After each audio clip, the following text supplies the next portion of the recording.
Bonjour à toutes et à tous, bienvenue sur cette vidéo de psychoastrologie au cours de laquelle je vais vous présenter la configuration astrologique du ciel de la semaine allant du 8 au 14 mai. Donc je vous préviens, selon moi, ça pourrait être une semaine assez remuante au vu justement de ces configurations astrologiques. Il y a quelques éléments clés qui me semblent prédisposés à des frottements, des tensions, voire des destructions. On va voir ça. Alors, premier fait important de la semaine, en début de semaine, mardi 9, mercredi 10, on va avoir une très belle conjonction Soleil et Uranus, signe dans lequel se trouve en taureau, donc signe dans lequel se trouve également Mercure. Bon, alors, ça veut dire quoi une conjonction entre le Soleil et Uranus en taureau? Le taureau, c'est le signe des désirs, des besoins, des priorités, de ce que l'on considère important pour nous, notamment pour se sentir en sécurité, pour avoir une vie, on va dire, stable. Ce signe représente aussi, en tant que donc signe de terre, ce à quoi on tient particulièrement, non seulement sur le plan physique, mais aussi sur le plan mental, c'est-à-dire des idées, des conceptions, des valeurs qui peuvent être importantes pour nous. Or, avec cette conjonction Uranus et Soleil en taureau, on peut s'attendre à ce que cela bouge à ce niveau-là, c'est-à-dire qu'il pourrait y avoir des chamboulements tant sur le plan de certaines possessions matérielles, tant sur le plan des représentations, des priorités et des valeurs. Ça va bouger particulièrement pour les personnes où ça peut être particulièrement délicat, pour les personnes qui seraient un peu arrivées à un stade de cristallisation. C'est-à-dire, quand on a tendance à vouloir s'accrocher à des acquis, à des idées, à des valeurs en se disant: «Beh, ça c'est vrai, ça c'est important pour moi, j'y tiens, je campe sur mes positions, je verrouille quelque peu mon ma possibilité d'ouverture, hein, je la bloque parce que voilà, je tiens à ça. Alors derrière, il peut y avoir tout un tas de raisons, hein. Il peut y avoir justement ce besoin de sécurité, de stabilité.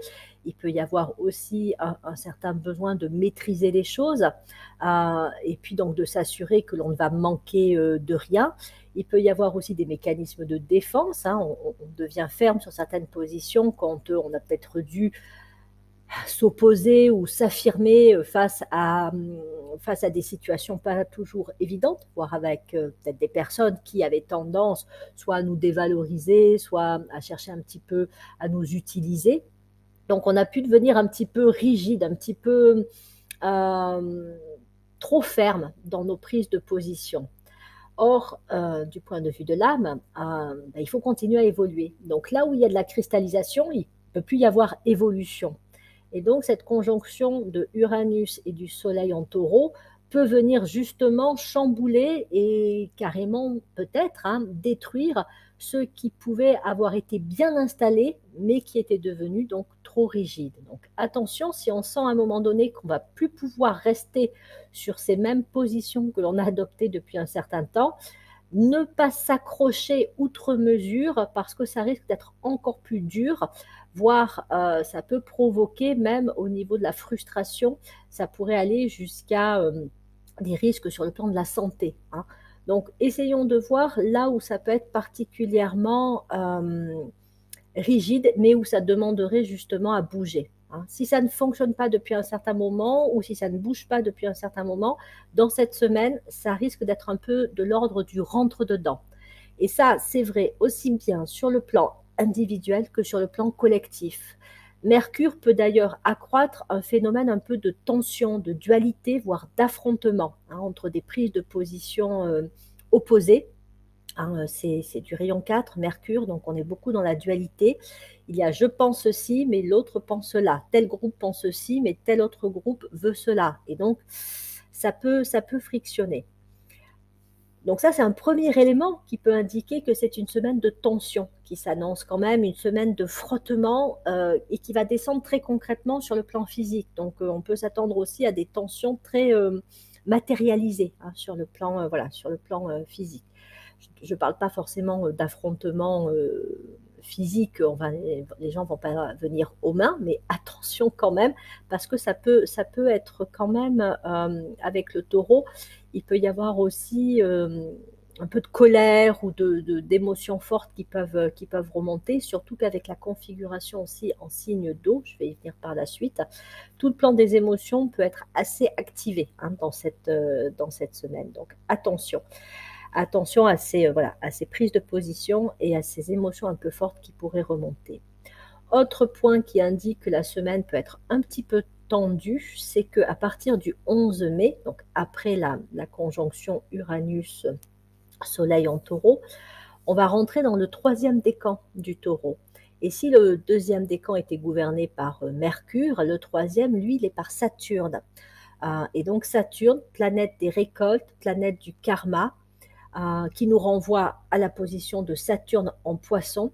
Donc là, on pourrait voir remonter les vieux trucs sur lesquels justement on peut avoir trop tendance à camper, hein, que ce soit des vieilles émotions qui sont là, qui nous brassent, dont on ne sait pas quoi faire, mais qu'on n'a pas réussi à évacuer, que ce soit encore une fois des conceptions, des valeurs, des prises de position qui en fin de compte nous enferment et nous empêchent de réellement évoluer, mais aussi de nous épanouir dans notre vie, et que ce soit aussi dans notre entourage, hein, des vieux trucs, des vieilles histoires, des relations qui sont un peu lourdes, pesantes, et qui elles aussi peuvent nous entraver quelque part, ben, tout ça, on pourrait avoir une forme un peu de conséquence ou de récolte qui pourrait se produire et qui ne serait pas forcément très agréable à vivre, mais qui en même temps aurait l'avantage de nous mettre face à ce que l'on doit changer, là où il doit y avoir peut-être des ruptures, des cassures pour pouvoir évoluer, pour pouvoir avancer.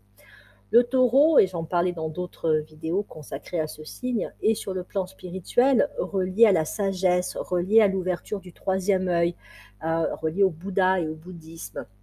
Et donc, il nous demande, pour être bien vécu, ce mois du taureau, et ces semaines hein, gouvernées par le taureau, de faire preuve d'une certaine sagesse, d'un certain discernement, de nous regarder sur le plan des valeurs et sur le plan, encore une fois, de cette façon qu'on peut avoir d'être dans nos certitudes, nos vérités, qui à un moment donné peuvent nous enfermer, nous limiter.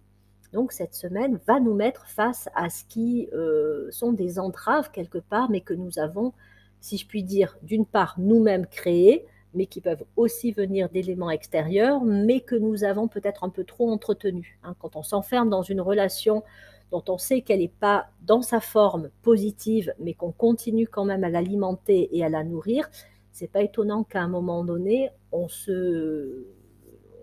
paye un peu enfin, on en récolte les conséquences. Hein. Donc, il pourrait y avoir une forme de ras-le-bol, si je puis dire, dans cette semaine-là. Encore une fois, ça va concerner surtout les aspects de notre vie qui sont cristallisés. Hein, ça ne veut pas dire que ça va être une semaine forcément difficile pour tout le monde et dans tous les aspects.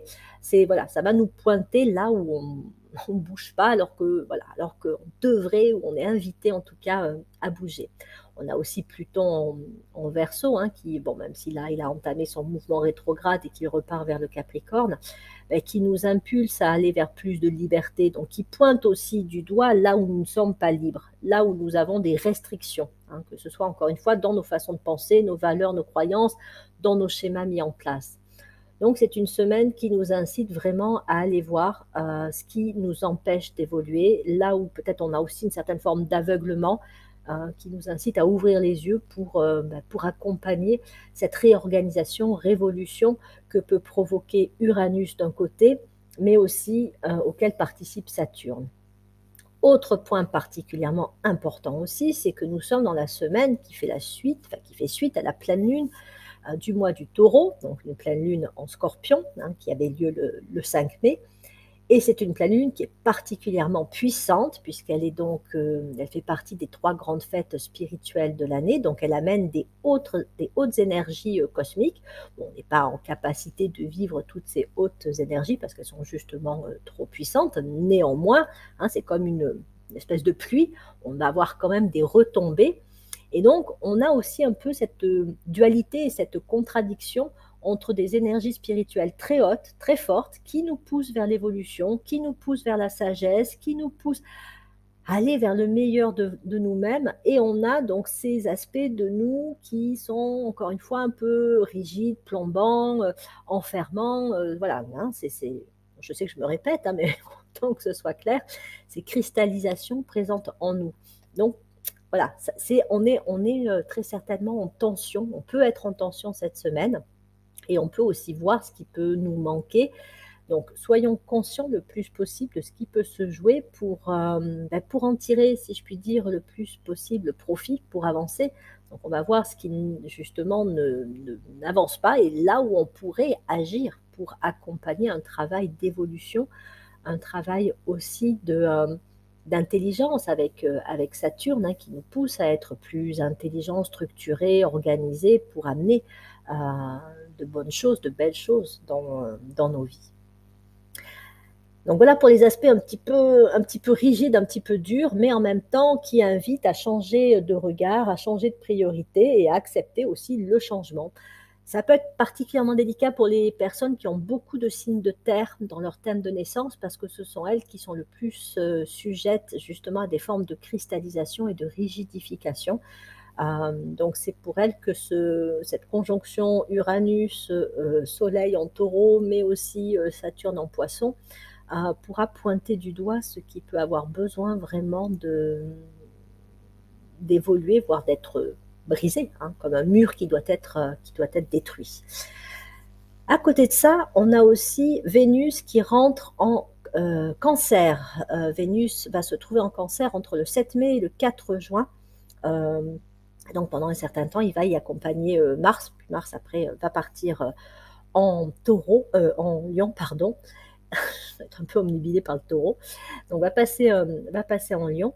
Mais en attendant, que ce soit de par l'énergie taureau et que ce soit de par l'énergie cancer, on peut aussi sentir dans cette semaine qu'on peut avoir une envie de protection, de préservation, voire de développement sur le plan de la famille, sur le plan du couple, sur le plan de l'habitation. Hein, le cancer est relié à ces thématiques-là. Et c'est comme le taureau, un signe un peu de protection. Donc, entre cette configuration taureau et ce Vénus qui est rentré, ou cette Vénus qui est rentrée en cancer, auquel conjoint, enfin, qui accompagne donc Mars dans ce signe, tout ce qui est de l'ordre de la famille, de l'habitation, pourrait être particulièrement investi. On peut avoir envie de s'occuper de ses proches, de partager des temps, d'avoir des moments sympas avec sa famille. Après, c'est toujours pareil, ça dépend des situations dans lesquelles nous nous trouvons. Une personne qui est célibataire et qui aurait envie de rencontrer quelqu'un pourrait sentir le manque d'une compagnie amoureuse encore plus fortement et pourrait avoir envie justement d'enclencher, si je puis dire, des actions pour avoir la possibilité de rencontrer quelqu'un et de rentrer dans une relation amoureuse. Alors je ne dis pas que ça va se faire dans la semaine, même s'il peut y avoir des opportunités qui vont se présenter pour les plus près, pour les personnes qui sont vraiment, on va dire, prêtes à rencontrer. Et après, il peut y avoir aussi celle, on est toujours dans cette notion de dualité, qui pourrait dire, ben oui, j'ai envie de rencontrer quelqu'un, mais en même temps, il y a quand même des avantages au célibat, où je peux avoir aussi des peurs de par ce que j'ai vécu dans mes anciennes expériences amoureuses, qui peuvent également me freiner. Donc il peut y avoir comme ça une forme de tension, de dualité entre ce dont on a envie et ce que l'on est prêt réellement à vivre. C'est là aussi qu'il peut y avoir des destructions, hein. C'est-à-dire qu'à un moment donné, il peut y avoir une prise de position pour réorganiser ses priorités et arrêter quelque part un peu d'être en dualité ou en tension par rapport à ce que l'on veut vraiment. Donc semaine un peu, voilà, qui peut bouger et en même temps où on peut encore une fois beaucoup investir. Ça peut être aussi une semaine bénéfique pour des personnes qui auraient un projet sur le plan soit immobilier, soit sur le plan du déménagement, si vous avez envie d'investir, d'acheter un bien, si vous avez envie de changer de lieu de vie. Vous pourriez avoir un projet intéressant, voilà, dans cette semaine-là et des opportunités. C'est là aussi où la révolution d'Uranus peut avoir un côté, on va dire, positif. Hein. Je quitte un lieu ou je me prépare à quitter un lieu pour aller vers un lieu de vie qui me conviendrait mieux. Donc ça peut se produire ainsi. Tout comme voilà, tout ce qui est projet qui impliquerait la famille, voire même des projets d'organisation de vacances pour l'été ou voilà, pour les semaines, les mois à venir, il pourrait y avoir des choses sympas qui se mettraient en place. Et comme le cancer est une énergie de naissance, plus globalement, tout ce qui est déjà pouvoir incarner ou mettre en place des projets mais des projets qui pourraient même être un petit peu révolutionnaires, hein, assez novateurs, qui pourraient comporter une idée de avant-après. Dans cette semaine, ça pourrait être bénéfique. Voilà. Donc, je vous ai fait un petit peu un topo, on va dire, large de cette notion aussi de révolution et peut-être un peu de destruction que Uranus pourrait provoquer et qui pourrait aussi donc amener des reconstructions, un élan pour aller vers quelque chose de mieux. C'est dans ce sens, hein, d'ailleurs, que Uranus tente à travailler et si on l'accompagne, eh ben, ça ne peut être que bénéfique pour tout le monde.